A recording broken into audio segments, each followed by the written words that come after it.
Hello à tous! Et oui, je fais mon comeback sur cette chaîne. Voilà, donc welcome à ceux qui me suivent depuis des années. Ça fait, je pense, 4 ou 5 ans que j'ai pas posté sur cette chaîne. J'ai fait une longue pause, on va pas se mentir. Mais voilà, je suis de retour. Donc welcome à ceux qui me découvrent via cette vidéo du coup. Donc du coup, je reprends les vidéos sur cette chaîne YouTube. J'avais fait une longue pause suite à plein de choses qui se sont passées dans ma vie. Et là, c'est bon, j'ai enfin de l'espace disponible à consacrer du coup à cette chaîne YouTube. Et je vais pas vous mentir, ça m'avait un peu manqué d'ailleurs, parce que les séries, c'est quand même ma passion première. Donc c'est vrai que j'en regarde beaucoup moins qu'avant. On va pas se mentir, mais quand même j'ai quand même plein de nouvelles séries, de découvertes à partager et ouais, c'était quelque chose qui m'animait énormément. Donc on va voir si aujourd'hui en 2024 j'arrive à retrouver mon rythme précédent et si j'arrive à vous fournir en fait des vidéos de qualité. Mais je ferai en sorte de vous offrir le meilleur du contenu au niveau des séries au travers de cette chaîne. Il y aura sûrement aussi une section consacrée aux films parce que je suis aussi très passionnée par le cinéma tout simplement. Quoi qu'il en soit, je reviens avec une petite découverte de 2024. C'est une série qui est sortie là il n'y a pas si longtemps que ça sur Amazon Prime. Et je me suis dit, rien de mieux pour me relancer sur YouTube que vous faire une vidéo pour vous parler justement d'une découverte. Du coup, c'est parti. Aujourd'hui, j'avais envie de vous parler de la série Mr. and Mrs. Smith qui est sortie début février sur Amazon Prime. C'est bien sûr une adaptation télé du film qui porte le même nom. Cette première saison nous offre 8 épisodes qui font entre 45 minutes et 1 heure. Donc on n'est pas sur un format ultra court. Au niveau du genre,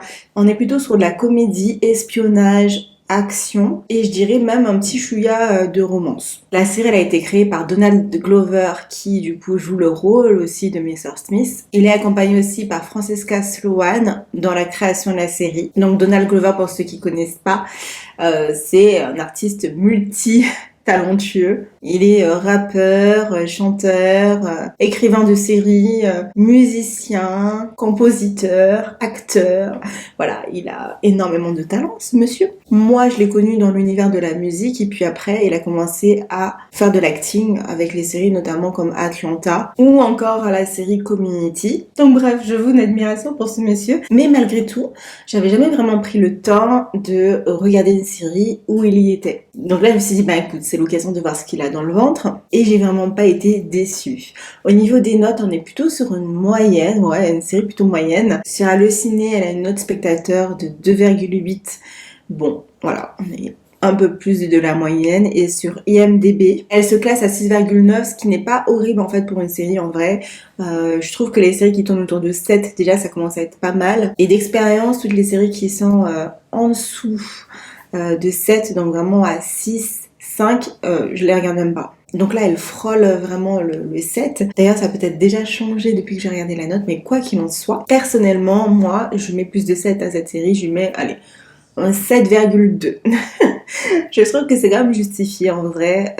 Je mettrais pas plus que 7,2. Parce que mine de rien, il y a du bon et il y a du moins bon. Voilà, donc je vais vous expliquer un peu tout ça. Du coup, de quoi parle cette série? Ça parle de deux personnes qui sont un peu paumées, voilà, un peu solitaires et qui cherchent un job. Et elles se font embaucher par une mystérieuse agence d'espionnage qui leur offre vraiment une vie glorieuse, un super bel appartement, un salaire très alléchant. Mais voilà, le hic, c'est qu'ils doivent faire croire qu'ils sont mariés pour le bien des missions. Et donc, ils ont de nouvelles identités qui leur sont attribuées. Et ils doivent faire face, en plus de ça, à des missions chaque semaine à haut risque. Donc, grosso modo, ils peuvent frôler la mort à chaque instant. Mais voilà, ils ont la situation quand même de rêve. Du coup, je vous ai parlé de Donald Glover qui a le rôle de Mr. Smith. Mais on va parler aussi de Mrs. Smith, bien sûr, qui est jouée par Maya Erskine. Pour ma part, je l'avais encore jamais vue sur écran. Je ne connaissais pas du tout et honnêtement, ça va. Franchement, elle joue super bien. Les deux même jouent super bien. Et cette série, j'ai l'impression que c'est un carrefour, une sorte de réunion multiculturelle. Déjà parce que à l'affiche, on a deux personnes de culture complètement différentes. Donc on sent qu'il y a quand même ce truc, cet engagement en fait en soum-soum derrière la série. Et en plus de ça, dans la série, il y a des petits caméos. On a des acteurs de la scène vraiment internationale qui font surface pendant quelques épisodes. Par exemple, on a Alexander Skarsgård de la scène suédoise que moi j'avais pas vu depuis Big Little Lies, je pense. On a Wanya Moura de la scène brésilienne, donc il a joué dans Narcos. On a aussi Ursula Corbero de la scène espagnole qui joue le rôle de Tokyo dans La Casa de Papel pour ceux qui connaissent. On a Micaela Coel de la scène anglaise qui a joué dans I May Destroy You, dans The Aliens, moi c'est comme ça que je l'avais connue de base. Elle a joué aussi dans Chewing Gum. Donc voilà, on a vraiment un sorte de carrefour, un méli-mélo de plein de nationalités différentes dans la série. Je pense que c'est fait exprès et que ça marque vraiment une certaine diversité. Voilà, il y a peut-être un message qui est caché derrière que Donald Glover avait envie de mettre en avant. Quoi qu'il en soit, concernant les personnages et l'histoire, je vais pas vous mentir, au début j'ai eu un peu du mal avec les deux acteurs, les deux protagonistes.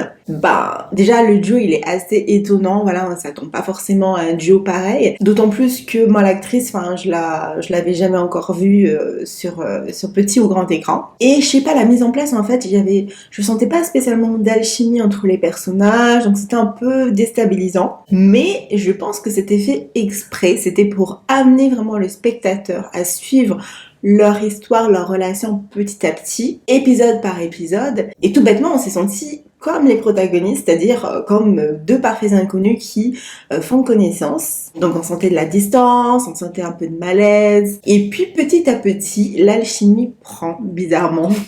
Donc si c'était vraiment calculé, je trouve que c'est ultra bien fait parce qu'on change de regard vraiment aussi sur leur relation en même temps que eux. Donc ça, c'est vraiment très intéressant. Au niveau du développement des personnages, on n'est pas sur un truc qui est très deep, ok.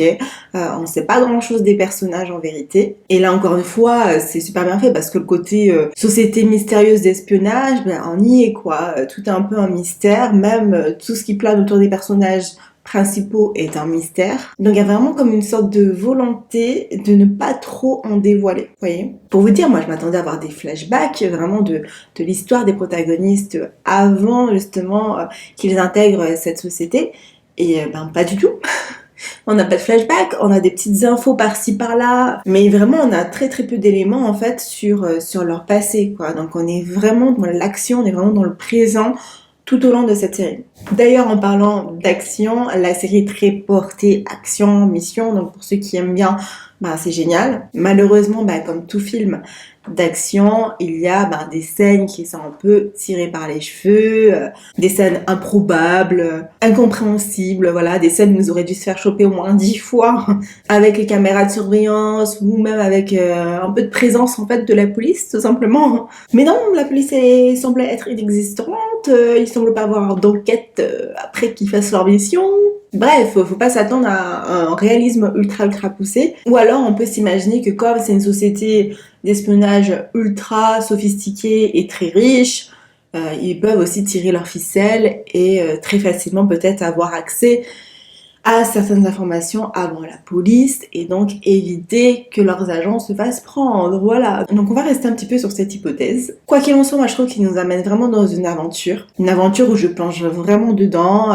Honnêtement, on n'a pas vu le temps passer avec mon chéri. Il y a des bons cliffhangers à chaque fin d'épisode, donc ça donne vraiment envie de regarder la suite à chaque fois. Je pense qu'on l'a binge-watché en 2 ou 3 jours max. C'est assez rapide finalement à la regarder parce que on s'en lasse pas et on voit pas le temps passer, donc ça c'est plutôt un bon point. Après il y a quand même des moments un peu slow dans les dialogues, ça je dois l'avouer, j'ai senti un peu des lenteurs au niveau des dialogues, mais c'est pas ultra gênant, on perd jamais de vue la série, et il y a toujours ce truc qui permet de rebondir par la suite. Je trouve que les scènes sont d'ailleurs ultra bien filmées, la musique elle est présente au bon moment, quand il parle il y a pratiquement pas de musique, il y a un silence, on sent vraiment cette atmosphère un peu intimiste, on a l'impression d'être dans la chambre d'à côté à écouter leur conversation et à espionner justement, donc je trouve ça super bien fait. Honnêtement, on passe un bon moment, c'est sans prise de tête, sans chichi. Comme je vous ai dit, on voit pas le temps passer. Et une fois qu'on est plongé dedans, on a vraiment du mal à en ressortir. Donc s'ils font une deuxième saison, c'est avec grand plaisir que j'irai regarder la suite de cette série. Bah écoutez les amis, c'est terminé du coup pour cette vidéo de retour sur cette chaîne YouTube. J'espère que cet épisode vous aura plu et si vous avez regardé la série ou que vous avez envie de regarder la série, n'hésitez pas à échanger avec moi en commentaire. Je suis ultra active. Donc dites-moi si vous avez déjà testé la série, si vous l'avez aimée et si c'est pas le cas, si ça vous donne envie d'aller la regarder. En tous les cas, je vous retrouve très vite pour un prochain épisode et en attendant, je vous souhaite une bonne journée ou une bonne soirée. Ciao ciao.